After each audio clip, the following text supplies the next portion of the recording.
एक गांव में बदबू फैलाने वाली चुड़ैल आतंक मचा रही थी।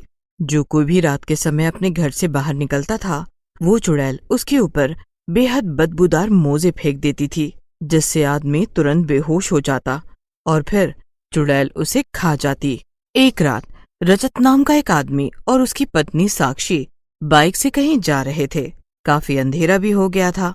तभी अचानक से उनकी बाइक के सामने वही बदबू फैलाने वाली चुड़ैल आ जाती है। रजत लड़खड़ा जाता है। वो दोनों नीचे गिर जाते हैं। हाय राम, मेरी कमर! ये क्या हुआ रजत?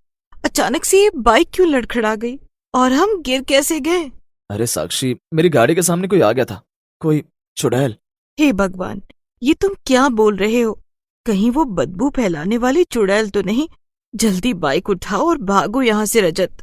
रजत पहले खुद उठता है और फिर साक्षी को उठाता है, लेकिन जैसे ही वो दोनों बाइक उठाने के लिए मुड़ते हैं, उनके पीछे बदबूदार चुड़ैल खड़ी थी। चुड़ैल के हाथ में एक झोला था, जिसमें उसने कई बदबूदार मोजे भर रखे थे। कहाँ भागे जा रहे हो तुम दोनों? मुझसे मिले बिना ही जा रहे हो? चुड़ैल, साक्षी, तुमने सही कहा था। ये तो वही बदबूदार चुड़ैल है जिसने गांव में आतंक मचा रखा है। अरे रजत, तुम तो उसे क्या देख रहे हो? चलो भागो ना यहाँ से। मगर रजत के तो जैसे हाथ पैर ही सुन्न हो गए थे। वो कुछ कर पाता इससे पहले ही चुड़ैल अपने झोले में से कुछ बेहद बदबूदार मोजे निकालती है और उन्हें रजत के ऊपर फेंक देती है। साक्षी रजत से थोड़ा दूर खड़ी थी, लेकिन फिर भी उससे उन गंदे मोजों की बदबू सहन नहीं हो रही थी। उधर रजत तो बदबू के मारे तुरंत बेहोश ही हो जाता है। हे भगवान, ये बदबू! मुझे माफ करना रजत, पर अब मुझे भागना ही पड़ेगा, वरना मैं भी मर जाऊंगी। और उस वहां से भाग जाती है। उधर चुड़ैल रजत को अपने घर ले जाकर उसे खा जाती है। लेकिन साक्षी घर पहुंचने के बाद भी कई दिनों तक चैन से सो नहीं पा रही थी। हे भगवान, ये मैंने क्या कर दिया? मैंने रजत को वहां मरने के लिए छोड़ दिया। मैं कितनी बुरी हूँ। इससे अच्छा तो यही होता कि चुड़ैल मुझे भी अपने साथ में ले जाकर खा लेती। साक्षी ये सब सोचकर रोने लगती है, मगर तभी उसकी सहेली कशिश वहां आ जाती है। साक्षी, ये क्या? तूने फिर से रोना शुरू कर दिया? अब बस कर, अब तो रोना बंद कर दे। जो कुछ भी हुआ वो बहुत गलत हुआ, मगर तेरी इस सब में कोई भी गलती नहीं है। तू तो डर गई थी ना साक्षी? मैं क्या करूं कशिश, जब से उस बदबू फैलाने वाली चुड़ैल ने रजत को खाया है, मैं एक रात भी नहीं सो पाई। साक्षी, इस सब में तेरी कोई गलती नहीं है। तू तो बस डरी हुई थी, इसीलिए वहां से भाग गई। लेकिन अब सिर्फ एक ही तरीका है। शायद अगर तू उस बदबू फैलाने वाली चुड़ैल को खत्म कर दे, तब तू रजत की मौत का बदला ले सकेगी। हाँ हाँ, तू सही कह रही है कशिश, मगर मैं ऐसा कैसे करूंगी? वो तो एक चुड़ैल है और वो भी इतनी ताकतवर। भला मैं उससे बदला कैसे ले पाऊंगी? साक्षी, वो चुड़ैल अब तक कई लोगों को ऐसे ही मारकर खा चुकी है। अगर हम उसे नहीं रोकेंगे तो एक दिन वो पूरे गांव को ही खत्म कर देगी। हम? क्या मतलब? क्या तू भी मेरा साथ देगी? हाँ साक्षी, उस चुड़ैल ने मेरी सास को भी खा लिया। जब वो बाजार से देर रात को लौट रही थी, तब मैंने ठान लिया है कि उससे अपना बदला लेकर ही रहूंगी। और अगर तुझे भी रजत का बदला लेना है तो तू भी मेरा साथ दे। क्या? क्या सच में? पर हम करेंगे क्या? क्या तूने कुछ सोचा है कशिश? हाँ देख साक्षी, वो चुड़ैल इंसान को बेहोश करने के बाद पहले उसे अपने घर ले जाती है, फिर उसे खा जाती है। अगर हम किसी तरह उसके घर तक पहुंच गए तो शायद हम ये जान जाएं कि वो इतने ज्यादा खतरनाक और बदबूदार मोजे आखिर ला कहाँ से रही है।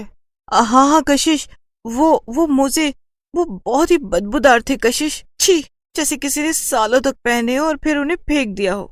इसके लिए हमें कुछ करना पड़ेगा। एक काम करेंगे, हम मास्क लगाकर वहां जाएंगे। उस चुड़ैल का पीछा कैसे करेंगे हम लोग कशिश? ओफो साक्षी, देख हमें क्या करना है। आज रात हम पूरे गांव में घूम घूम कर देखेंगे कि चुड़ैल आज किस पर हमला करती है। फिर जब वो अपने शिकार को अपने घर ले जाएगी, तब हम उसका पीछा करेंगे। ठीक है ना? हाँ ठीक है। रात होते ही साक्षी और कशिश पूरी तैयारी के साथ और अपने मुंह पर एक एक मास्क लगाकर चुड़ैल को ढूंढने निकल जाती हैं। ढूंढते ढूंढते काफी रात हो जाती है, मगर उन्हें चुड़ैल कहीं नहीं मिलती। वो लोग साथ में चली रही थी कि अचानक से कशिश का पैर फिसल जाता है और वो गिर जाती है। लेकिन साक्षी इस बात से अनजान थोड़ा आगे बढ़ जाती है। लेकिन तभी उसे अपने पीछे से कुछ आवाज सुनाई देती है। वो जैसे ही पीछे मुड़ती है वो दंग रह जाती है। पीछे वही चुड़ैल खड़ी थी और उसने कशिश के ऊपर कई सारे बदबूदार मोजे डाल दिए थे, जिससे कशिश बेहोश हो गई थी। वाह वाह, आज के खाने का तो बंदोबस्त हो गया। चलो अब जल्दी से इसे घर ले जाती हूँ। चुड़ैल कशिश को घसीटते हुए अपने साथ ले जाने लगती है और साक्षी ये सब देखती रह जाती है। हे भगवान, ये चुड़ैल तो कशिश को अपने साथ ले जा रही है। नहीं नहीं, मुझे कशिश को बचाना ही होगा। मैं उसे मरने नहीं दे सकती इस तरह। मुझे उसे बचाने के लिए जाना ही होगा। साक्षी चुड़ैल का पीछा करने लगती है और थोड़ी ही देर में वो चुड़ैल के घर पहुंच जाती है। हे भगवान, ये कितना डरावना सा घर है। मुझे तो बहुत डर लग रहा है अंदर जाने में, लेकिन अब जाना तो पड़ेगा ही, चाहे कुछ भी हो जाए। चुड़ैल कशिश को भी घसीटते हुए अंदर ले गई। साक्षी उसी दरवाजे से अंदर घुस जाती है और एक सोफे के पीछे छिपकर चुड़ैल की बातें सुनने लगती है।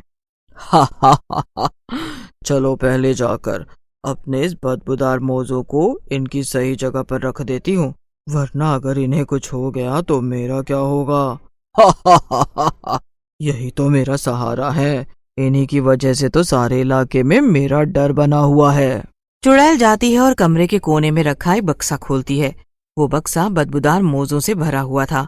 बक्से के खुलते ही उसमें से तेज बदबू निकलकर पूरे घर में फैल जाती है। हे भगवान, ये बदबू तो असहनीय है। पता नहीं ये गंदे मोजे किसके हैं। मुझे तो लग रहा है कि कहीं मैं इस बदबू से मर ही न जाऊं। साक्षी किसी तरह उस बदबू को ना सूंघने की कोशिश करती है और तभी चुड़ैल बक्सा फिर से बंद कर देती है। चलो ये काम तो हो गया, अब जरा पेट पूजा हो जाए। हे भगवान, ये तो कशिश को मार कर खाने जा रही है। अब मैं क्या करूं? साक्षी ये सब सोच ही रही थी कि तभी अचानक से कोई जोर से चुड़ैल के घर का दरवाजा पटकता है और अंदर आ जाता है। ये कोई आदमी था जो कि बहुत गुस्से में लग रहा था। चुड़ैल कहीं की, आखिरकार आज मैंने तुझे ढूंढ ही लिया। तूने मेरे पूरे परिवार में सबको खा लिया, किसी को भी नहीं छोड़ा, वो भी उन बदबूदार मोजों की मदद से। लेकिन अब मैं तेरा राज जान गया हूं कि तेरी सारी शक्तियां उन मोजों के बक्से में ही है। तेरे मरे हुए पति के मोजे हैं ना वो, मैं उन्हें जलाकर राख कर दूंगा। हाँ, है तो वो मेरे पति के ही बदबूदार मोजे। वैसे तुझे ये सब कैसे पता चला? मेरे मरे हुए पति के भूत ने बताया क्या? हाँ? भले तुझे ये सब पता चल गया हो, लेकिन फिर भी तो मेरा कुछ नहीं बिगाड़ पाएगा। साक्षी अभी भी सोफे के पीछे छिपकर ये सारी बातें सुन रही थी। उस आदमी की बातें सुनकर वो भी सब कुछ समझ जाती है।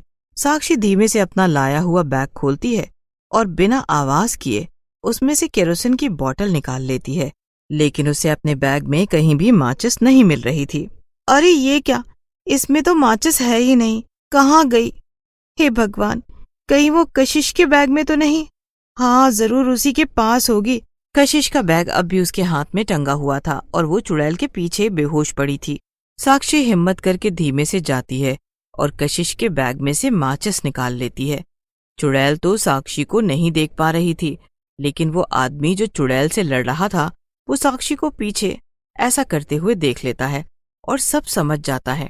बस, अब बहुत टाइम पास हो गया, अब मुझे भूख लग रही है।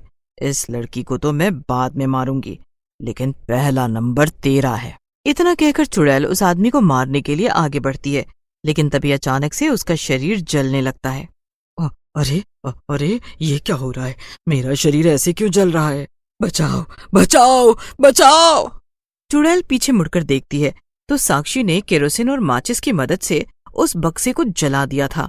बक्से के साथ साथ चुड़ैल भी जलकर राख हो जाती है और वो सब बच जाते हैं। तभी कशिश को भी होश आ जाता है। ये सब क्या है? चुड़ैल कहाँ है? फिक्र मत करो कशिश, अब सब कुछ ठीक हो गया है। चुड़ैल यहाँ से हमेशा के लिए गायब हो गई है। चलो, जो हुआ सो हुआ, अब सब कुछ ठीक है। चुड़ैल के गायब होने के बाद सभी लोग वापस अपने अपने घर चले जाते हैं।